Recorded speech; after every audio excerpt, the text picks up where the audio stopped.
This weekend we celebrate Laetare Sunday. Laetare means rejoice. Rejoice, for the feasts of the Lord's Passion and Resurrection are coming near. True joy often comes to us out of experiences of sorrow. And this is illustrated in the parable that Jesus teaches us in the gospel today.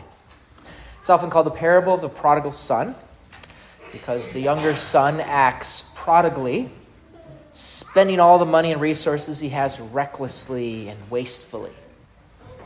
But even more importantly, the story is about a father who offers his love to his two sons recklessly and extravagantly. The father in the story represents God, our Father. And we, you and I, we're the sons.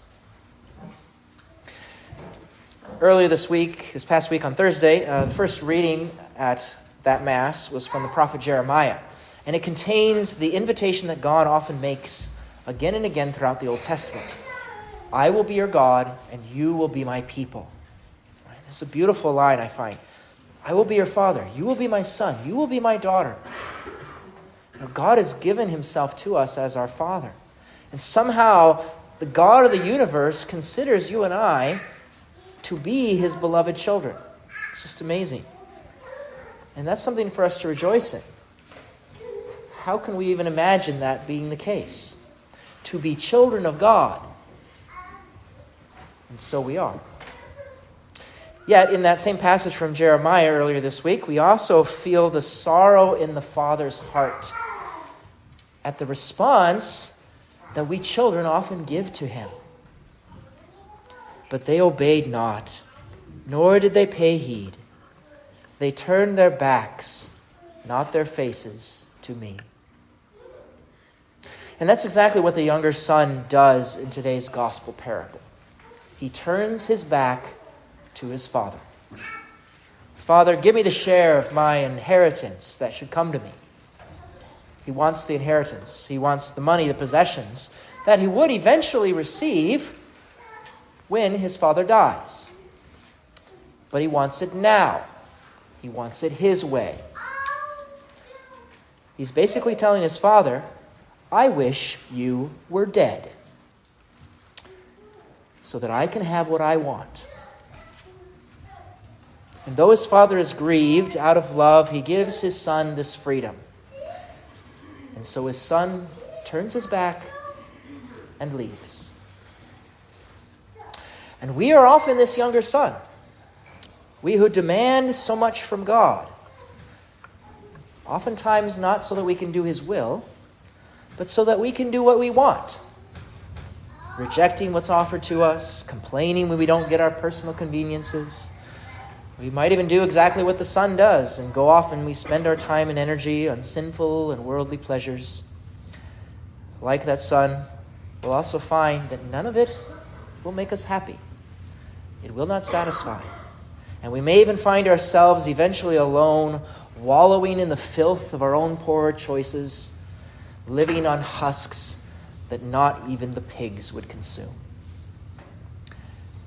And it's in those moments, in our misery and our shame, that you must remember that like this young son, you have a father. You have a father. A father that loves you as a son or daughter. That you can arise and go back to your father and say, I have sinned against heaven and against you. That's a hard thing for us to do. Shame of sin will often make us believe, like it did the son, that I no longer deserve to be called God's daughter. What kind of a son am I? But that's not from God.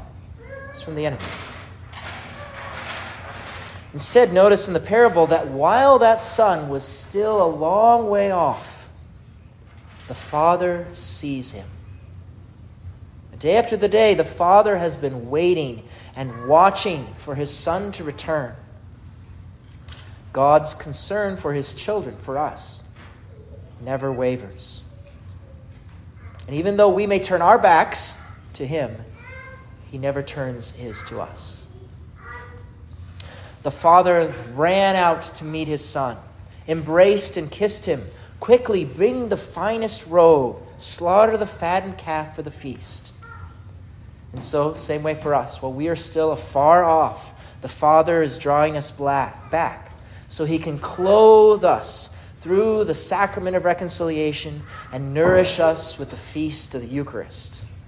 This son, this daughter of mine, was dead and has come to life again, has been lost and is now found.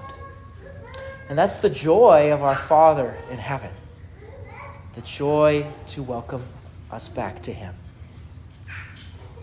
Though perhaps at other times we also might be like the older son.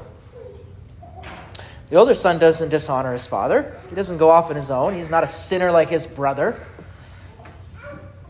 Sometimes we make such a big deal about sinners who repent and come home, but what about me? What about me? I never leave. I've been working so hard to be good. I obey my parents, I obey the commandments, I go to Mass, I do so many things in the parishes. How come I don't get that recognition?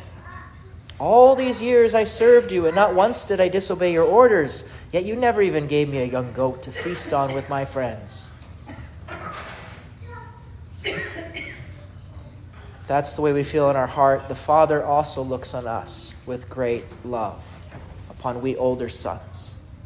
My son, my daughter, you are here with me always. Everything that I have is yours. We can sometimes spend so much time focused on all the things that we have to do and trying to get it exactly right that we miss what God is doing for us. All that he has is ours, if only we would see it. Jesus endured the cross so that we would be forgiven by the Father. Jesus didn't save himself from that so that he could save us, so that we could be with him in paradise.